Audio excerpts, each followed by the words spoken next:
معانا سيادة المستشار مرتضى منصور. اهلا بيك يا فندم. استاذ عمرو ازيك؟ اهلا بيك. ازيك يا استاذ خالد؟ اهلا يا سياده المستشار. والله يا اخي انت في تعليق بس على حاجتين مهمين. الكلام اللي قاله السيد الرئيس. طب علي احنا مش سامعين حضرتك كويس. بقول لك الكلام اللي قاله السيد الرئيس صوتي واضح كده؟ واضح فندم. اللي قاله السيد الرئيس، الناس اللي بتقول كلام وهو عارف اللي بيقولوا ايه وفين والكلام ده، انا شايف ان ده مش جديد، ده امتداد للحاره المزنوقه. الحاره المزنوقه. انت كنت بطل في الحاره المزنوقه. انا بطل الحاره المزنوقه. انا فاكر ان انت كنت بطل الحاره المزنوقه. بس عايز اقول له يا دكتور، يعني الكلام ده ما يتقالش من رئيس مركز شباب. حضرتك رئيس مصر ولازم تعرف انك رئيس مصر، ومش عارف قيمه مصر، حضرتك روح. لانه رئيس الجمهوريه لما يعرف الناس بتقول كلام مره انقلاب ومره مش ضدك ومره مزنوقه ومره مخنوقه، حضرتك مش عندك نيابه عامه؟ حضرتك مش عند يا اخي اطلع مره كده اعمل بلاغ، بدل ما تقول فلان شتمني وفلان اهني، لا اعمل بلاغ، قول انه في يوم كذا جهاز الامن القومي او جهاز المخابرات العامه او المخابرات الحربيه خلاص، او جماعه الاخوان المسلمين اللي هم ماسكين البلد وبيتحكموا في كل شيء، قول كده مرتضى مع عمرو مع علي مع سيد. لا ما فيش مع عمرو. مش مع عمرو؟ طب بلاش عمرو. عمرو تاني. ليه؟ ما انت بتروح امن الدوله دلوقتي كل يوم. تمام. وهي الخطه، انا بس عايز اجيب لك الخطه من النهايه بتربح صديق. انت في النهايه سواء رحت محكمه او ما رحتش انا هبهدلك. يعني انت تصحى من النوم الصبح الساعه 9 عشان السيد رئيس النيابه او وكيل النيابه او قاضي التحقيق، تقعد الراجل هيقابلك كويس جدا وهجيب لك شاي او هجيب لك قهوه او هتروح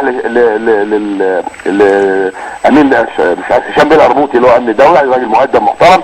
في النهايه انا لما اجيبك في 500 بلاغ رايح جاي دي بيسموها الطاحونه، اقعد الففك حوالين نفسك لغايه ما انت في الاخر تقول لي لا انا عايز انا وعيالي وعايز انام واستريح.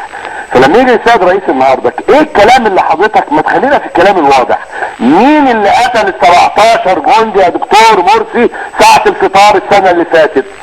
مين يا دكتور مرسي اللي قتل او خطف 3 ضباط وامين شرطة من سنتين؟ مين يا دكتور؟ خليك واضح كده. لا لغايه دلوقتي مين اللي قتل الثوار؟ مين يا دكتور بطل موقعة الجمل؟ ما هو بص، ما المحكمة مش هو المفروض الرئيس تعهد ان هو عمل لجنه تحقيق ولجنه التحقيق دي وصلت لنتائج؟ فين النتيجه؟ لا هو ايه، عايز اقول لك حاجه، النتائج دي بقى المفروض بتقدم للمحاكم واللي بيقدمها النائب العام. هل انت سمعت من اول يوم طلع تقرير لجنه طمس الحقائق ان في تقرير راح محكمه والمحكمه خدته ولا رميته في اقرب صفيحه مهملات؟ ليه؟ لانك يا دكتور لما جبت لجنه جبت الناس اصحابك وحبايبك اطراف في قضيه، وانا كقاضي مش ممكن يا جماعه واحد خصم في قضيه هاخد منه تقرير لجنه. بعد ذلك خلينا واحده واحده كده، مين يا دكتور دلوقتي اللي اهان كرامه المصريين بخطف 6 جنود 6 جنود شرطه وواحد قوات مسلحه؟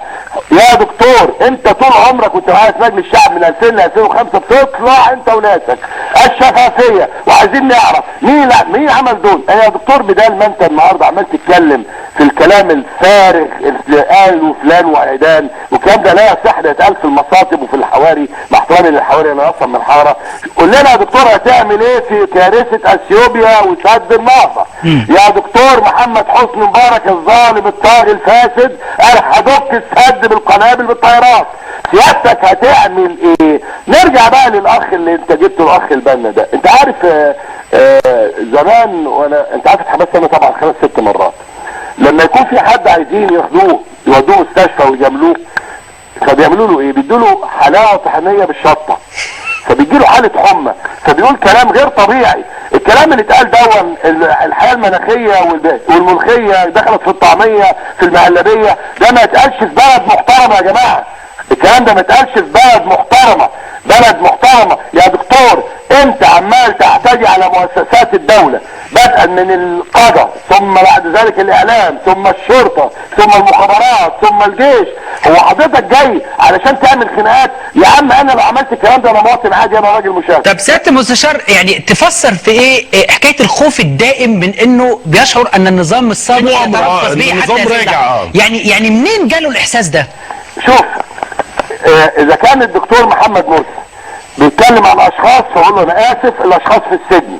اذا كان بيتكلم عن النظام اللي هو بقى ايه، اللي فيه فساد اللي فيه ظلم، بقول لك يا دكتور اللي حواليك اللي سارق كتب واللي سارق اراضي والفاسدين على جنبك يا دكتور، وطلعت انا في 100 برنامج قلتهم بالاسم، لم تجرؤ انك تشيل واحد منهم يا دكتور. انت كل تركيزك دلوقتي تسلط ناس عشان يهدموا مؤسسه القضاء الوحيده الفاضله بعد ما شتمنا المخابرات وشتمنا الجيش. يا دكتور خالد حضرتك احنا مش في دوله، الدكتور جاي يتعارك مع كل الناس. دكتور محمد مرسي الذي يتآمر ضدك هو انت وعشيرتك وناسك واللي حواليك وحزبك. شعب مصر ده شعب محترم، واوعى تفتكر كل انت قلت يا عمرو انك ما بتخافش والكلام ده كله.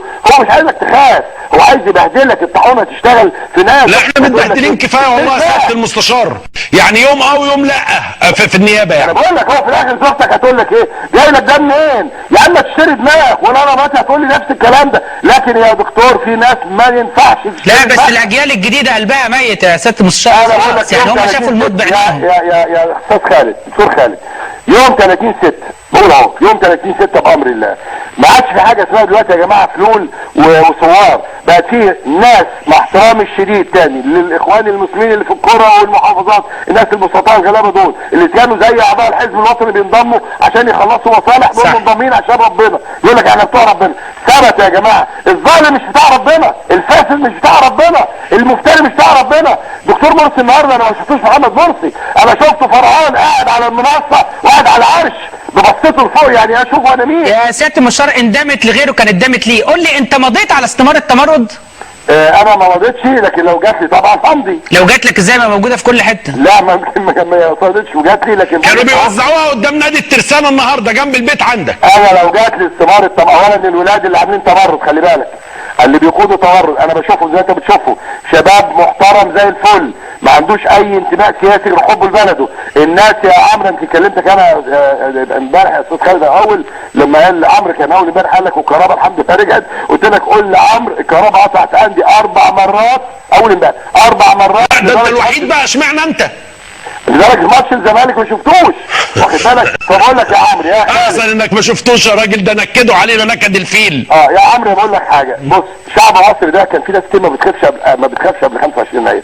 بعد 25 يناير اذا كان في مليون ولا 2 ما بيخافوش، 90 مليون يا دكتور والله ما بيخافش. صح والله صح. فربنا يا دكتور اتقي ربنا، يا دكتور اتقي ربنا والله اتقي ربنا. وانت كل ما تسافر تعمل مصيبه، كل ما تروح بلد تحصل فيها مصيبه. يعني رحت اثيوبيا تاني يوم عاملين لنا السد، هو في يا جماعه؟ يا دكتور اقعد ما تسافرش، يا دكتور اقعد ما تخطبش. وزي ما انت قلت بلاش الارتجال، حد يكتب لك الكلام وتقول له انت حضرتك. انا لما اجي بتكلم بقول في مؤتمر على مستوى دايرتي مثلا في حاجه او مضامره او تميله، بعمل ايه؟ بيبقى عندي ورقه فيها نقط محدده عشان ما اخرجش يمين ولا شمال. بس ده رئيس دوله، يعني الموضوع المفروض يبقى اكبر من كده. يعني مبارك النفاق، صناعه الفرعون دي صناعه مصريه، مش انا اللي قلت الكلام ده ربنا سبحانه وتعالى. هي صناعه الفرعون صناعه مصريه فعلا، جمله هامه جدا. شكرا سياده المستشار مرتضى منصور. خلينا نطلع فاصل. انا بعت لك